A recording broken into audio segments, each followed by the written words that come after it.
I bet you've got an antiseptic or a pack of antibacterial wet wipes in your bag. Once the germ theory got known to the public, people started being quite careful about hygiene. But back in the day, no one knew anything about germs, and the physicians back then strongly believed it was poisoned air that people needed to be careful about. Therefore, a special outfit was invented. The doctors believed that the beak protected them from bad air. Plus, there was another theory on how to protect oneself from germs.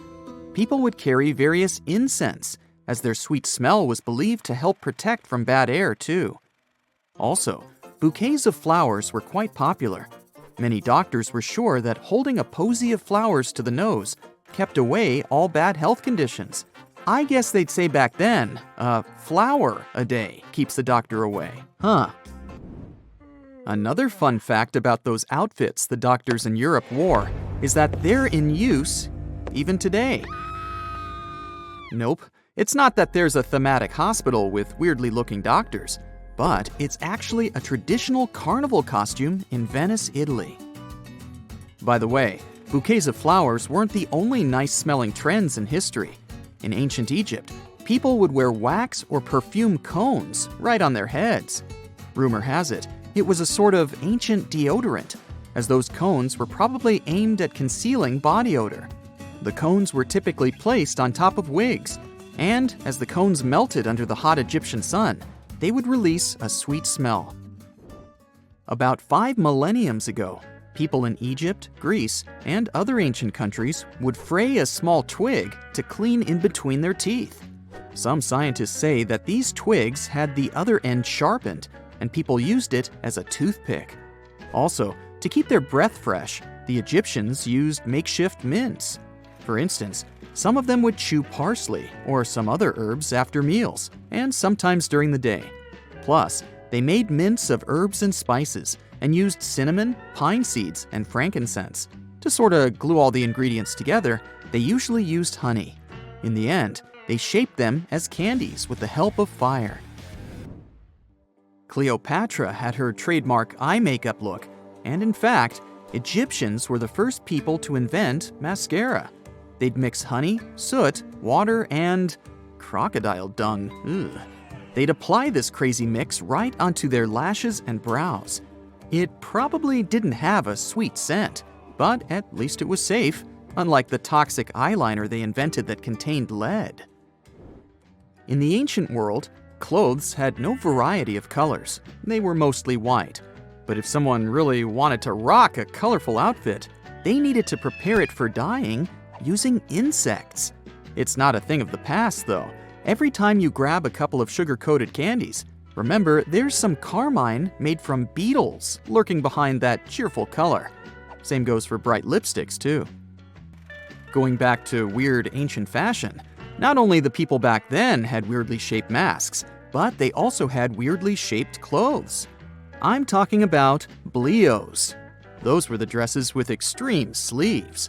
They were usually floor-length, and obviously, those who wore them were totally helpless. They couldn't perform even the simplest tasks, but there was some thought behind it. Those sleeves symbolized that the person was rich enough to afford those inactive hands, and that there was someone to help them do all the necessary things. Blio dresses were trendy between the 11th and 13th centuries. Now, look here. These shoes with super pointy and extremely long tips were one of the hottest trends in 15th century Europe. They were called Krakows because the design originated in the town of Krakow, Poland. There wasn't really any sense or purpose of these shoes. Reportedly, it was all about fashion. Come on, don't be surprised. Super long and pointy shoes were trendy even in the 90s and aughts. Historians believe that Krakows weren't quite comfortable. The toes were supposed to be stuffed, otherwise they would have had zero rigidity and shape. There are some surviving examples of those shoes. One in London reveals there was moss in the toes. Also, according to an Italian chronicler, these type of shoes were often stuffed with horsehair. Apparently, the shoes weren't quite practical and quickly fell out of style. Are you into bright and vivid colors? People throughout history have shown much admiration for vibrant colors. So it's no wonder they wanted to make their outfits as bright as possible. In most cases, it was really expensive, but sometimes it was both expensive and super dangerous. Like in Victorian-era England, people loved a bottle green color, and many women wanted to have a bottle green dress. To achieve that shade, though, people used arsenic. Yikes! However, those fancy dresses were mainly worn on special occasions, so women weren't often in constant contact with arsenic. Still, even limited exposure could provoke undesired consequences. For a perfect look, it was cool to dye one's hair chestnut brown, the trendiest color of that era. Sulfuric acid worked wonders and could turn even the blackest hair lighter, but it was super toxic. Mercury was used for clothing too. Hats were made of fur, and hat makers would use this toxic metal to stick that fur together so that it formed felt. People who wore them inhaled toxic gases produced by such hats, and the consequences were unpredictable because it affected the central nervous system. This one is not a type of pasta, but another fashion trend of the past that didn't make it through until now, unlike yummy pasta.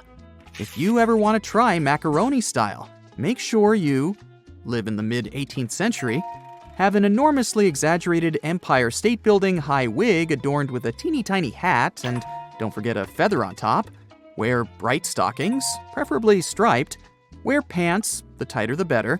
Ideally, they should be just like leggings. But remember, there was no Lycra back then.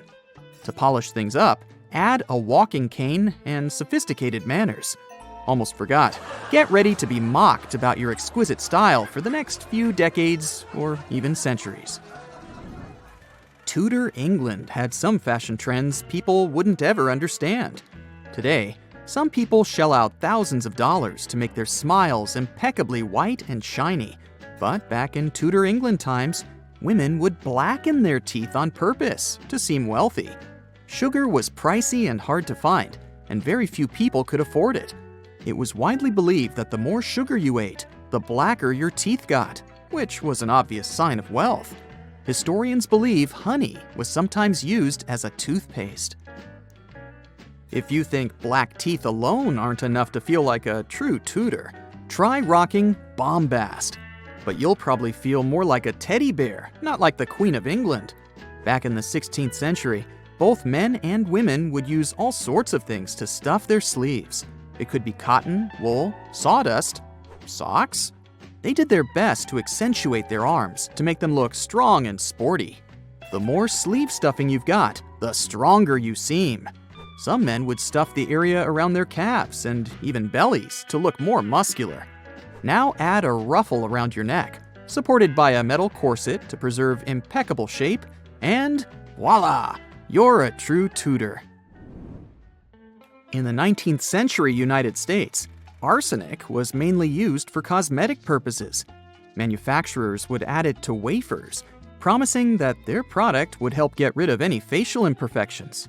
The amount of arsenic added did help clear the skin and make it paler, but veggies and fruits sound like a nicer option today.